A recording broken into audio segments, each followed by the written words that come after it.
Faith is often a theme that is on everyone's lips. I must have faith.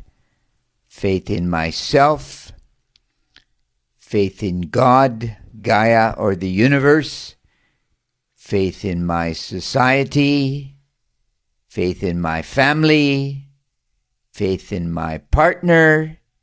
It just runs on, doesn't it? But in reality, in truth, few of us have any faith at all, in my estimation. And this is a problem in the modern society. We seem to be in love with our phones. Why? Because the phone makes me a hero. It makes me a superstar. But when I put down the phone, there's nothing there. And this is a problem. Nietzsche famously, in his book The Gay Science, said that God is dead and we have killed him. And what he meant, of course, was that the value of God had declined because we had become modern beings. Even in the 19th century, the technology was advancing, the industrial generation was underway, industrial age. Why did we need something further than what was there? Now, why did we need faith?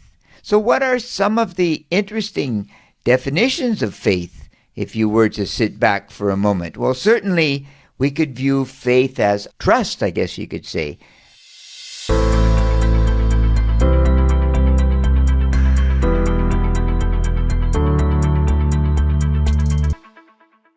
We trust in God, we trust in ourselves, we trust in our family.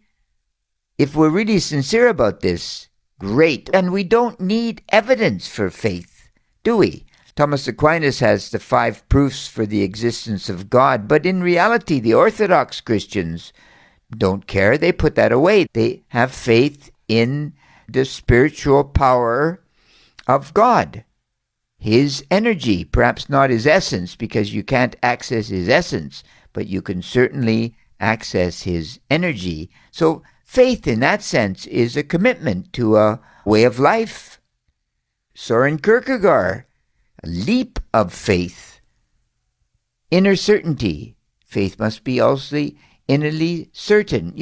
There are so many changes in life, and life is so very fickle that anything could happen all the time, and I must be at great peace with myself. What is the great quote from John Lennon? Everything will be fine in the end. And if it's not fine, it's not the end. So in other words, I must have faith that it will all be fine. I will succeed if I push on, if I get on the path towards success, whatever that means to me. I will achieve what I'm supposed to achieve in this life. I will be successful, because in that sense, faith is an enormous journey, isn't it? Because when I'm 20 years old, when I first uncover that there is something bigger than me, that spiritual awakening that I think most of us have to a certain extent, then we know, gosh, this is a very, very, very long life. And I'm going to have to deepen my understanding of this reality that I occupy, right? So I see in this sense, faith is a journey. It's a journey that carries me forward, bit by bit, piece by piece. And in that sense, almost like Hegel, I guess, in a way, because Hegel, in his Zeitgeist, believes that history is the unfolding of God's will.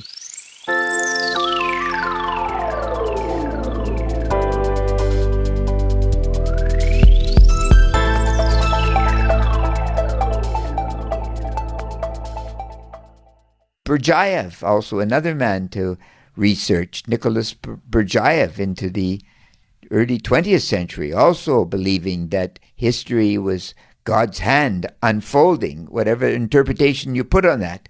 So we come to the ultimate secret to faith. I must have faith in myself. I must have faith in me, because if I have faith in me, then I will be able to uncover the truth about me, the truth about reality, the truth about God as I see him, and I will come to that wonderful contentment that we all desire in life. You know, if you ask young people many times, what do you want to be in life? And they always say rich. I want to be rich. I want more money than Midas. But we all know the tale of Midas. His daughter eventually was turned into gold by his hand, so he had to ask the gods to return him to a mortal man, because it's not enough to be financially rich. You must also be spiritually rich if you're going to uncover where you're going in life. You know, in that sense, faith is a unifying force, isn't it? Because you think to yourself that psychologically I'm going to be integrated, and then I'm going to be open to whatever occurs in my life. I'm going to open each and every day with a great understanding that today is a gift.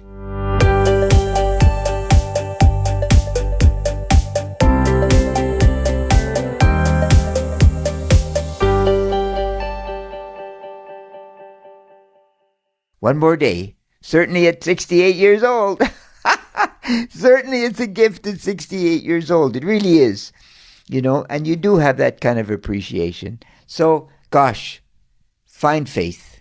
Faith in something bigger than yourself, God, Gaia, or the universe. I think this is very true, because very quickly, if you have no faith at all, it's directly correlated in our society now to depression. True. So if you attend some religious institution, a church, a temple, a synagogue, even a walk in the park wherein you talk to something higher than you, you are calmer and happier. If you believe in absolutely nothing and in a sense of hopelessness and despair, you are guaranteed to suffer. So inquire. There is something bigger than you for sure in this universe. Every time you walk in the forest or in a park, you can see it. See it in children, babies as well, right? So find your faith. Extremely important for your well-being. And you know what they say. Critical thinking is necessary, certainly if you're going to discover your true faith. And critical thinking is great. Absolutely great. You take care.